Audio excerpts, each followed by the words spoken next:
Good morning, friends. Today is February 10, 2024. And yesterday, nag-attend ako ng grand opening sa The Red Bucket dito sa Eastwood. I'm so happy kasi sila talaga yung pinaka-nagustuhan ko so far na may seafood.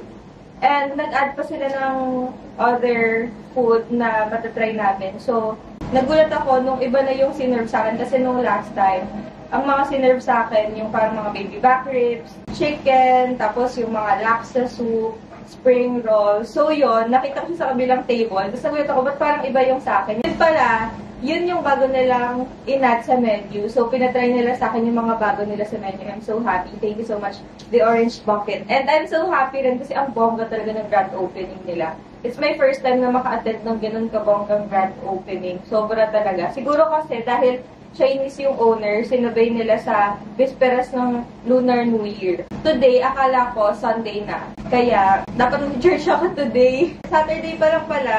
Kaya ngayon, magliligpit na lang tayo. And siguro sisimulan ko yung aking makeover ng aking bathroom.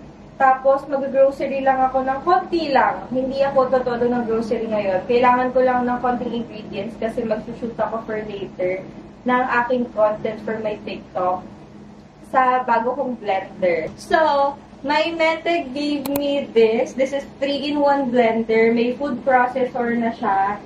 Tapos, may blender. And meron pa dito sa loob. Ayan. Hindi ko alam kung para saan to, pero I guess this is parang puree, pang puree. Kasi ang liit lang niya eh.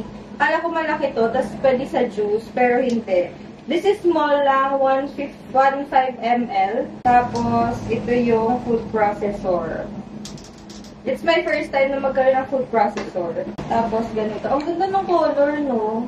Sobrang bagay niya sa kitchen ko.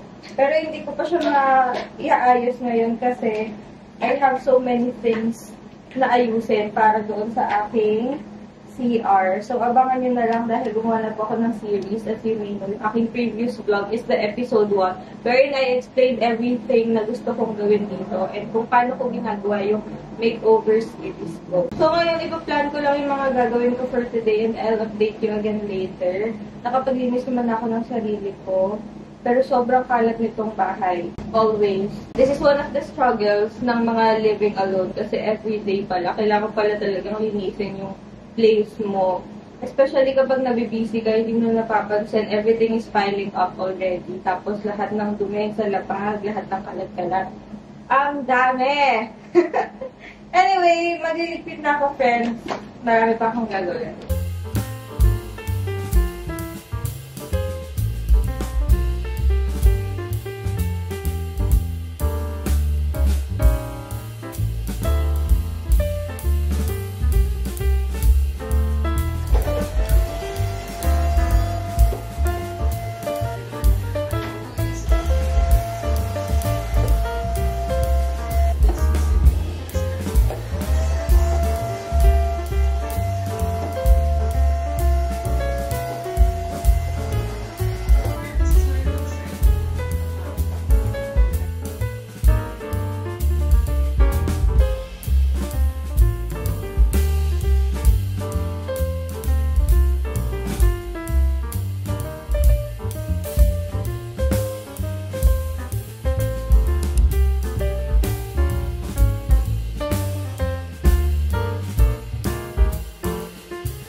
Good morning, friends. Today we are going to Eastwood Mall kasi bibili tayo ng spray paint for my DIY for my bathroom.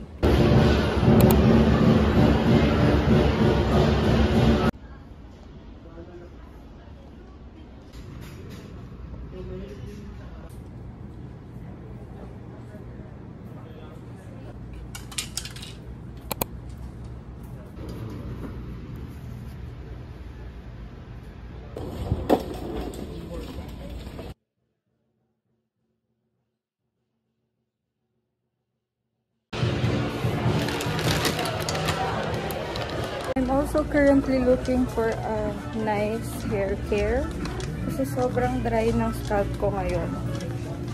Kailangan natin ng purple shampoo and moisturizing shampoo or conditioner.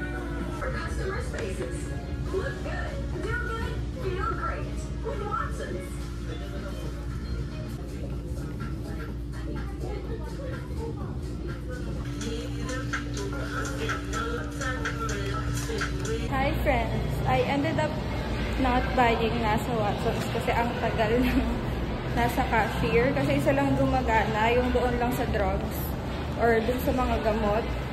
So, punta na ako ngayon ng grocery and doon ako, bibili na ako ng mga ingredients na kailangan ko for my content.